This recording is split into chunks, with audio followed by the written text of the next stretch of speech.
Now, if you're out there unsure about where you stand on gambling, I sympathize with where you're at.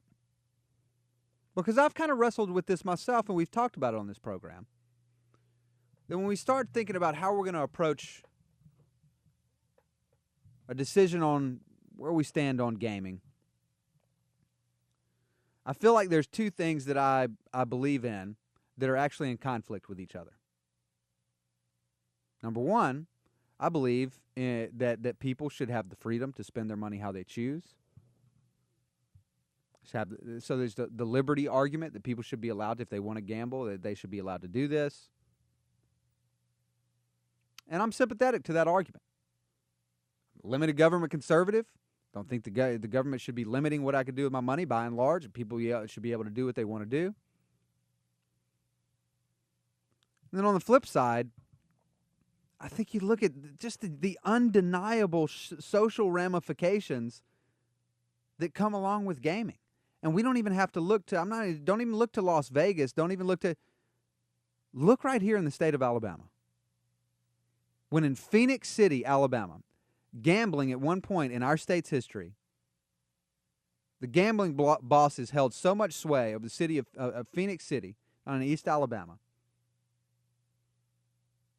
Corruption was so rampant that a man stood up and said, I'm not going to stand for this anymore.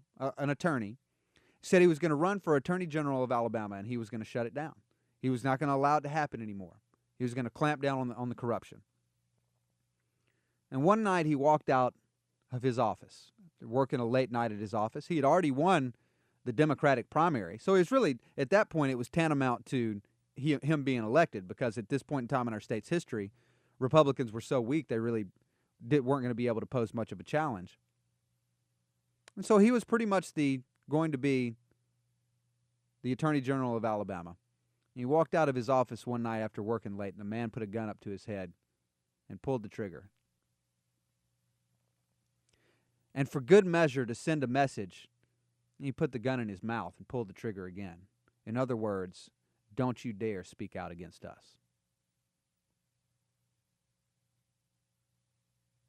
I've heard other stories that equally as disturbing. A police officer pulls over a man with his family, or a police officer comes by and sees a man and his family on the side of the road. It's a true story, right here in the state of Alabama. Officer pulls up behind him, gets out, asks if everything's okay. Said, sir, all right, well, I've run out of gas. Okay, well, starts off pretty, it's not completely, I must admit, I've run out of gas on the side of the road as well. But as he gets more information, what had happened was that this man, who had his wife and his 2 kids in the car, had spent his last dime at the casino, had lost everything that they had, to the point that he didn't even have money to put gas in his tank, much less food on the table, much less to pay his bills. And he had made it just onto the on-ramp, onto the interstate, coming out of the casino, and run out of gas. Now, you make the freedom argument all you want. What about those kids in the back seat of that car, whose father had fallen so deeply into the addiction of gambling that he prioritized it over providing for his family? Now, those kids didn't have any choice in that matter. Now, I want you to think about those kids when you're unsure about where you stand on gambling. I want you to think about Mr. Patterson, who ran for Attorney General of Alabama on a platform of cleaning up the corruption that had come as a result of widespread gambling in Phoenix City, Alabama. And on top of that, when you're really conflicted about these things, remember the false premise that you're being offered. That either we've got to raise taxes or we've got to have gambling because the government needs more revenue, or else everything's just going to fall apart. I mean, really what gambling is at the end of the day is a couple of things. One, it's a way to make a very small few people extremely wealthy at the expense of a lot of other people. I can talk about all the great things that's going to come from gambling. Ultimately, it's going to be a very small number of casino bosses that are going to end up being rich because of it at the expense of everybody else. But it's also a way to let your conservative legislators off the hook, to prop up big government. Because instead of making cuts, instead of making reforms, they're able to rely on the gambling money that they get. And the gambling money is not just going to flow into the state, to the state coffers to prop up big government. They're also going to be getting a little taste of that as well in the form of campaign contributions. Now, we just got done breaking the stranglehold that the AEA, the Alabama Education Association, the teachers union had on the state of Alabama, where they had so much more resources than anybody else, that they were funding the campaigns of so many lawmakers that they could not, no one would dare fight back, and we finally broken that. Are we going to trade in that for the same thing on the gambling side? Where suddenly they have so much more money to give to campaigns than anybody else that they hold total sway over the state?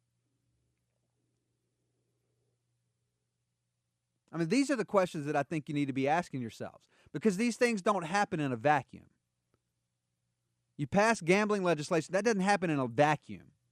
You suddenly have gambling in the state, it doesn't happen in a vacuum. It's not just the positive, oh, great, the economic development that's going to come from this, which I question how great that's going to be anyways. And all the promises, I question all the promises they make. Oh, it'd be great if we could just get more money. It'd be for education. I mean, just look next door in Mississippi. They've got a lottery. They've got gambling. They got casinos. And yet they're still 50th in education year after year after year after year after year. What happened over there? Well, it didn't work out quite so well over there, did it? These are the things that you need to be thinking about.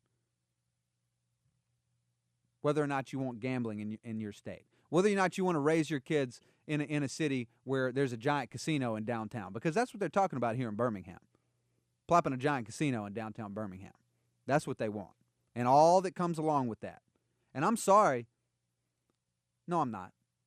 But if you look out to anywhere else that this has come, what comes along with it is increased corruption, increased drug trafficking, increase in the sex trade, sex trafficking, increase in prostitution. This is the fact of the matter. This isn't my opinion. This is, you just look anywhere where that exists. And that's just the truth. It's just the truth of the matter. I don't see any way around it.